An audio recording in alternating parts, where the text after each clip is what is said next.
Hey friends, it's Erica. Welcome back to my channel. Today I have another video for Gwen's documenting December YouTube hop, and I'm going to be using this Paige Evans collection, Go the Scenic Route, that I have a ton of, and this I picked up from A Cherry on Top.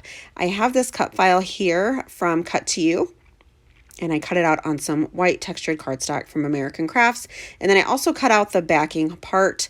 I just went into the Silhouette Studio and selected the whole cut file, and then released the compound path and just deleted all the little insides of the word joy all over the cut file. Then I'm just left with that backer piece. So I just ran a piece of pattern paper from the Paige Evans collection to cut it out, and it was super simple to do.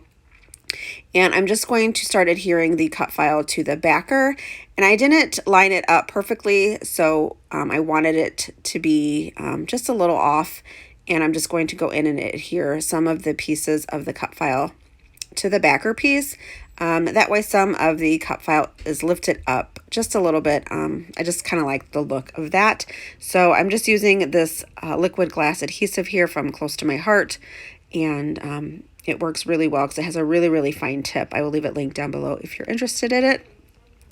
And I'm going to take this white cardstock that I have here and add some of this silver tinsel Heidi Swap Color Shine to the back. Just going to use the paintbrush to sprinkle it all over the background just to add a little bit of interest to the background. I really like the way this looks peeking out from behind the cut file.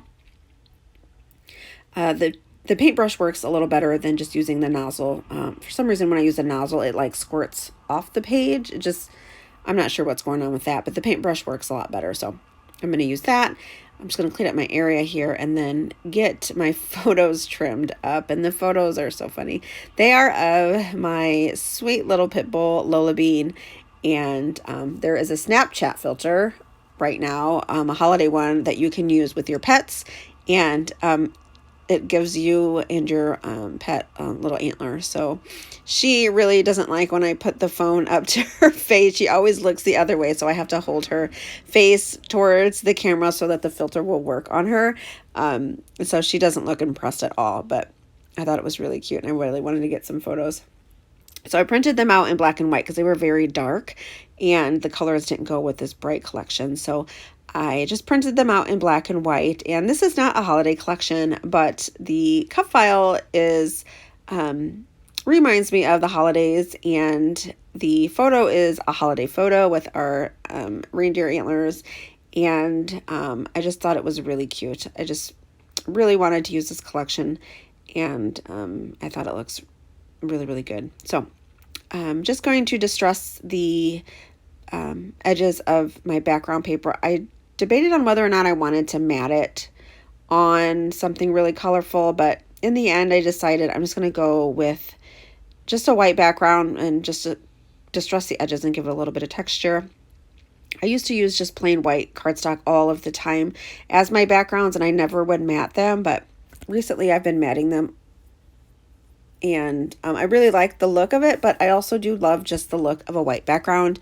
So that's what I'm going to do, especially with a cut file like this that's pretty large. So I'm going to get this positioned down, and usually what I do is just remove the adhesive. I don't know if I said I put foam adhesive all over the back of this cut file to pop it up. I usually just remove the backer from the center of the big cut file, and I'll get that positioned where I want it to go, and then I will go around and then remove some of the corner pieces. It's a lot quicker and easier, and if you have to move it or pull it up and reposition it, then you just have like the centerpiece to move, so it just works easy. And that's just what I like to do. So I'm going to mat these photos on some of the pattern paper from the collection. I have this yellow polka dot here, and then there is an aqua paper in this 12 by 12 paper pad that I want to use. So I'm going to pull that out and trim it down and get one of the photos backed on the aqua and then one on the yellow. And then I will pull out some foam, like a foam sheet, and then get them popped up onto, my photos popped up onto the layout. This layout came together very quickly. It's very simple. Having the back of the cut file cut out already using my silhouette made it really, really simple. And then just my photos. And then I just added some simple embellishments from the collection. Using one collection makes it super easy to decide where and what, or makes it easy to decide what to use. Everything already coordinates. So I just added some florals and then some butterflies, a couple little word stickers here and there, and it was pretty much done. I made sure that I added 3 different butterflies kind of fluttering around the page. Some really big florals from the chipboard. I really want to use up that whole chipboard sheet. So there's 2 big florals on there, and I just removed some of the chipboard, and you'll see that here in just a little bit, and use them on my page. There is the white double-sided foam that I use for my photos. So here's that chipboard, and then there's really large chipboard florals, and this chipboard is pretty thick.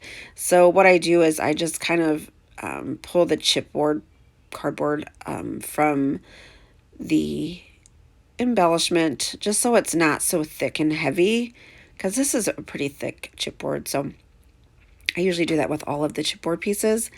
So I'm going to do that to both of these, and then I'm going to end up trimming or cutting these florals in half and just kind of sticking them behind the photo.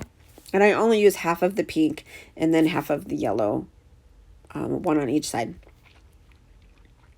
To stick those down, you either need to use a wet glue or a foam adhesive.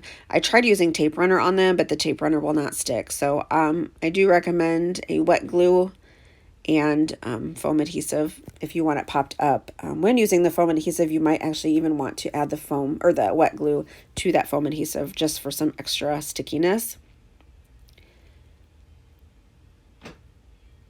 But these florals are really, really pretty. And I swear I have another pack of just ephemera floral somewhere, and I cannot find it. I swear I purchased 2 of them, and I cannot find it anywhere, but there are tons of other florals. I have a ton of this collection, and I want to get it all used up. It is so pretty. So I thought about doing this right here with these 2 floral bits here, but I do end up pulling out the one on the right and using the yellow and just creating a different kind of cluster there. And here are the butterflies.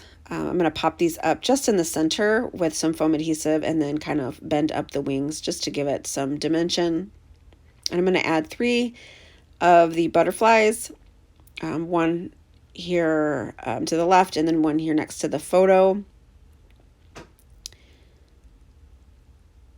There is this word strip here. I'm going to add this on top of one of the photos.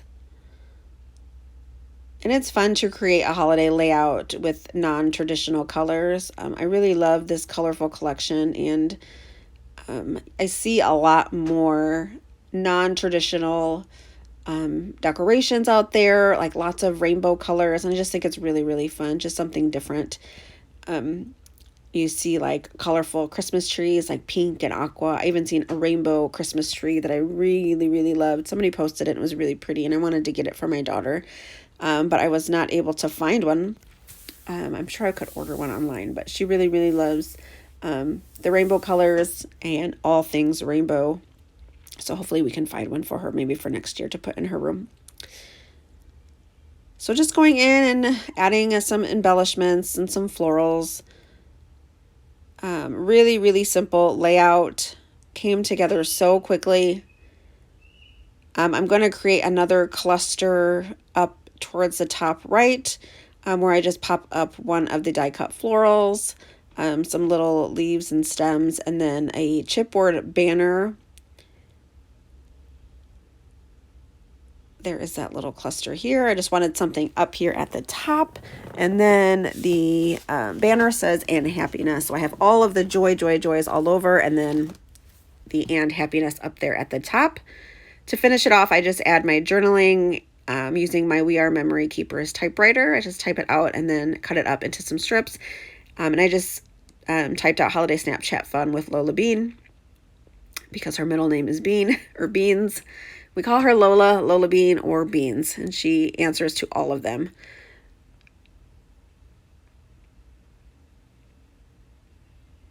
So I'm just going to get this banner popped up. And for the banner piece, I didn't remove the chipboard. I just left it how it was. And I didn't think I needed to remove the extra chipboard off of that one. So I do add some of these little glitter epoxy stickers around the page as well, just for another texture. They're really, really pretty and glittery and just lots of fun. So I added those around the page in 3 different spots. And that pretty much finishes it up.